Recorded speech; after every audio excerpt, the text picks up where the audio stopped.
गाय माता को गुड़ और रोटी खिलाने से कौन सा चमत्कार होता है, कौन सा पुण्य मिलता है, कौन सा भाग्य का उदय होता है। तो दोस्तों सुनकर आप हैरान हो जाओगी। आइए श्री कृष्ण भगवान ने गीता में स्वयं क्या कहा। दोस्तों कहा जाता है कि गाय माता में 33 करोड़ देवी देवताओं का वास है। आखिर कौन सा फल मिलता है गाय माता को रोटी के साथ गुड़ खिलाने से।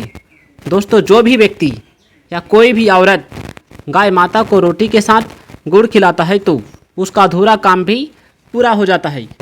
इसलिए हम मनुष्य को चाहिए कि गाय माता को पहला रोटी खिलाने का प्रयास करते रहना चाहिए। और कोई भी काम करे, यदि हम दिन का शुरुआत करते हैं तो गाय माता के चरण छूकर करें। इससे माता लक्ष्मी का वास हमेशा बना रहेगा। आइए जानते हैं फिर क्या कहा श्री कृष्ण भगवान ने। यदि आप गाय माता को रोटी खिलाते हो तो इसका अर्थ यह होता है कि आपने 33 करोड़ देवी देवताओं को भोजन करा दिया। इससे सभी देवताओं प्रसन्न हो जाएंगी और आपको आशीर्वाद अवश्य मिलेगा। इसलिए दोस्तों ये भूल ना करें, प्रतिदिन हो सके तो पहला रोटी ही खिलाइए। याद रहे कि गाय माता को कभी भी रूखी सूखी भोजन ना खिलाइए और अपना काम का शुरुआत उसका पैर छू कर करें। गाय हमें दूध देने के अलावा गोबर भी प्रदान करती है, जो मिट्टी और पौधों के लिए एक बेहतरीन उर्वरक माना जाता है। गाय को रोटी आखिर क्यों खिलाई जाती है? तो जी हाँ दोस्तों, बिल्कुल आपने सही सुना। गाय माता को रोटी इसलिए खिलाई जाती है क्योंकि भगवान श्री कृष्ण कहते हैं बुराई का त्याग होने पर दूसरों की जो सेवा होती है वह बड़े से बड़े दान पुण्य से भी नहीं हो सकती।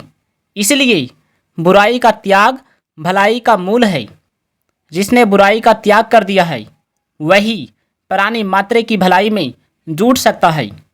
जैसे समुद्र में जल ही जल होता है, ऐसे ही संसार में मृत्यु ही मृत्यु होती है।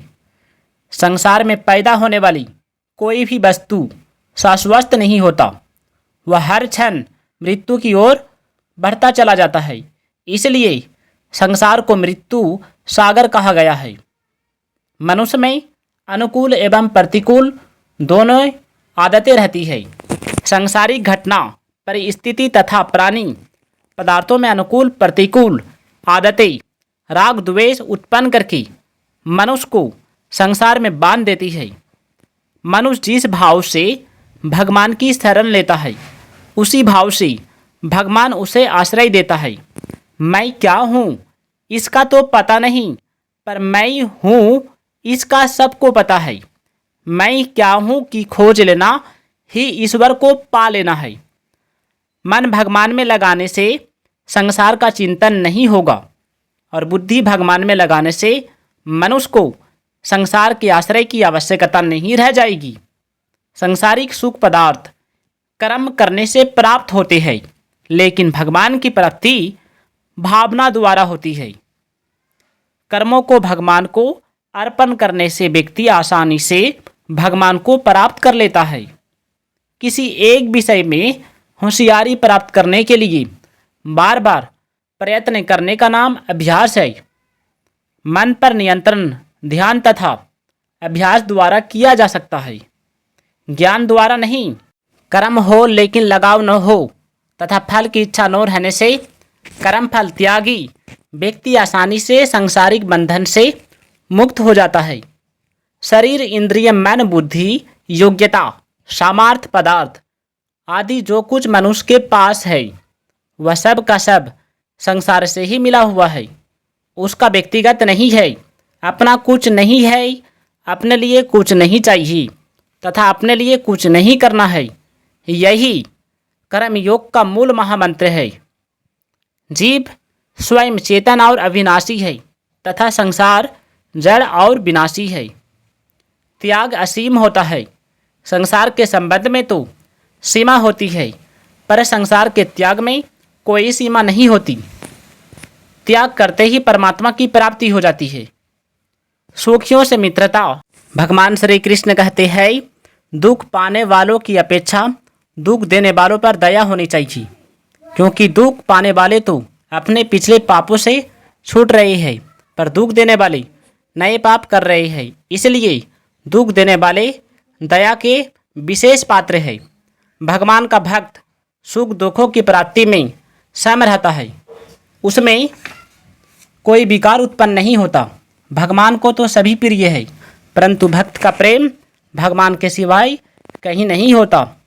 किसी वस्तु की इच्छा को लेकर भगवान की भक्ति करने वाला व्यक्ति असल में उस इच्छित वस्तु का ही भक्त होता है, क्योंकि वह वस्तु के लिए ही भगवान की भक्ति करता है, न कि भगवान के लिए।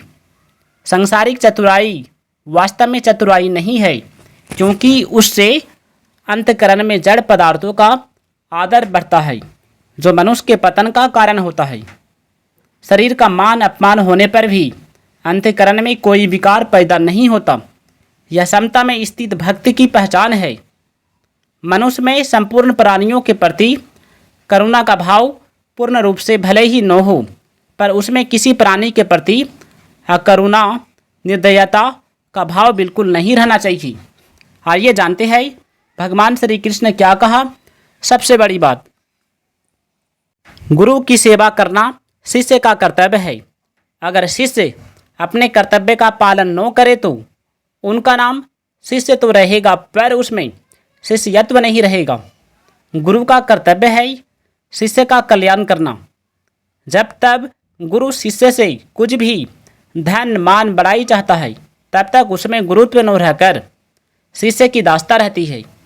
बाहरी शरीर भगवान के हर जगह सिर, मुंह, नेत्र, हाथ, पैर और कान है।